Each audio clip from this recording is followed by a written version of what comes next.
Hi guys! Sa video na ito, ituturo ko kung paano gumawa ng mga account sa pagkuha ng CDE Online Validation Exam.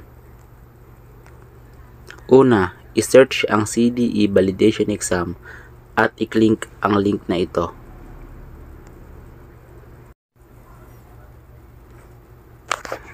Kapag na-open nyo na guys yung link, lalabas na tong LTMS portal. And dito gagawa tayo ng account. Click register now. Then piliin nyo lang yung enroll as an individual. Then dito guys, tatanungin tayo kung meron ba tayong Philippine Drivers or Conductor's License. Click lang natin yung yes. Then dito, ilalagay lang natin yung license number natin, expire date nito, saka yung serial number na nasa likod ng ating lisensya. Tulad nito guys, dito yung makikita. Ayan yung serial number natin na ilalagay nyo rito. After nyan guys, next na tayo.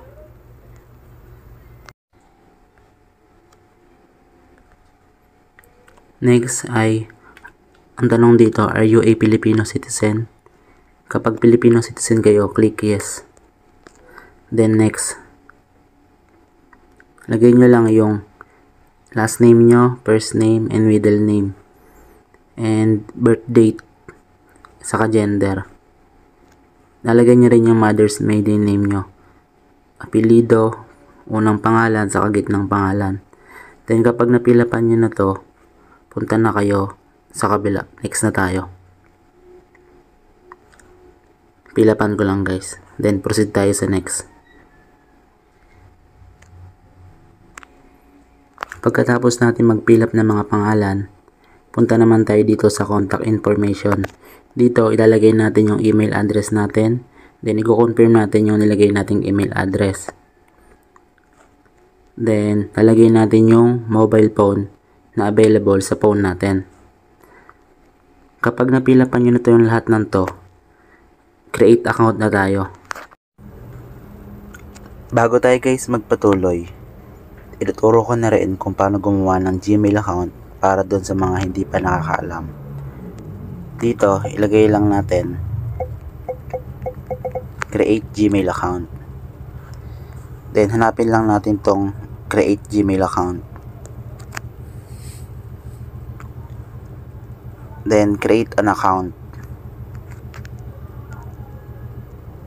Then kapag may lumabas na ganito guys, i-click nyo lang tong create account. Then papiliin kayo kung for myself or to manage my business. Ang piliin nyo is yung for myself. Then lagay nyo lang yung first name nyo, yung last name nyo, tapos next. Then dito guys, yung basic information nyo, enter nyo lang yung birthday and gender, month, day, year, tapos next. Then dito naman guys, choose your Gmail address. Pwede kayong pumili sa nire-recommend ni Google or pwede kayong mag-create ng sarili nyong email address. Then kapag nagawa nyo na yon, click yes na ulit tayo. Then dito guys, sabi ni Google, create a strong password.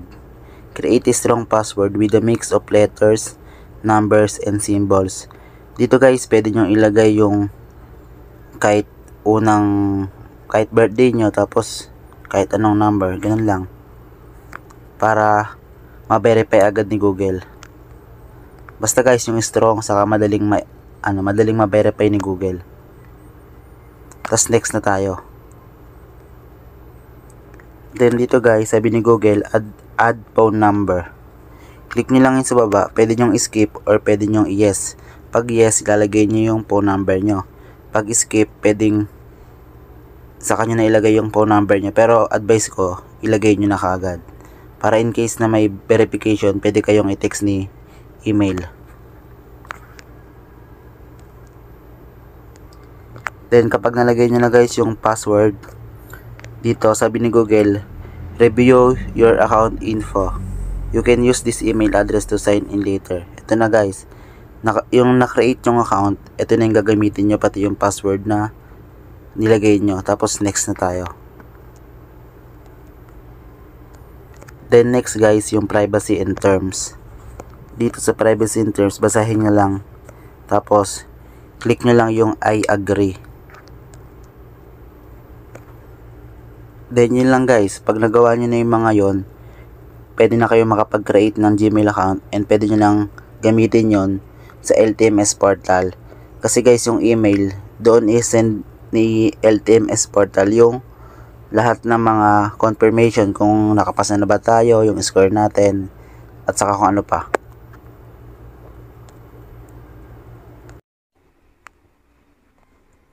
Pagkatapos natin makapag-create ng account, pumunta kayo sa email nyo, then i-check nyo yung LTO Public Portal email verification. Etong sinend nila na email verification, dito nyo makikita yung link na sinend sa inyo. Click nyo tong https://portal.lto.gov.ph. Itong kulay blue. Ito.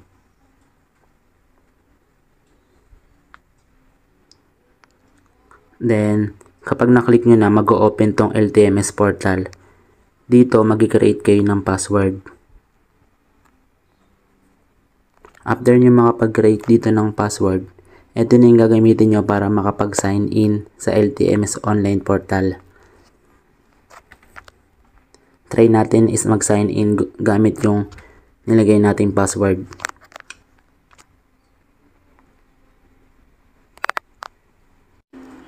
Dito guys, nakapasa ako.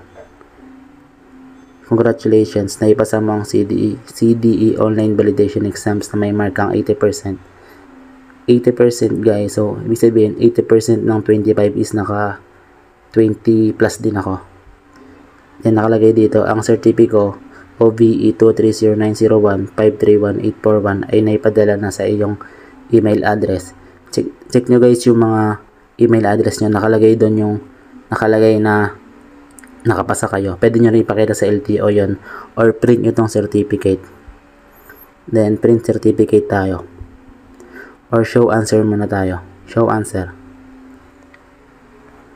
Dito guys, pwede mong makita yung tama at mali. Sa 1 tama tayo, sa 2 tama, 3 tama, 4 tama, 5 tama, 6 tama, 7 tama, 8 tama. Sa 9 mali tayo, pero papakita rito yung tamang sagot. Ano ang una mong dapat gawin kung ikaw ay nakaranas ng tire blowout? Agad na tapakan ng brakes upang maiwasan ang pagbangga sa mga sasakyan na nasa iyong harapan. Ganon din guys sa mga susunod na mali. Nakalagay din yung tamang sagot. Ayan guys. Then done. Page already submitted. Kung gusto niyo guys i-print yung click nyo lang doon yung print result. Ayun yung bibigay nyo sa LTO. Yung print certificate. Check ulit natin guys. Ito guys, ito yung pass kanina, 80%. Hindi na siya ma-open guys. Pero pwede natin, ito guys nakalagay, download file again. Pag nandun na kayo, print yung certificate, then download. Ito na yung certificate natin.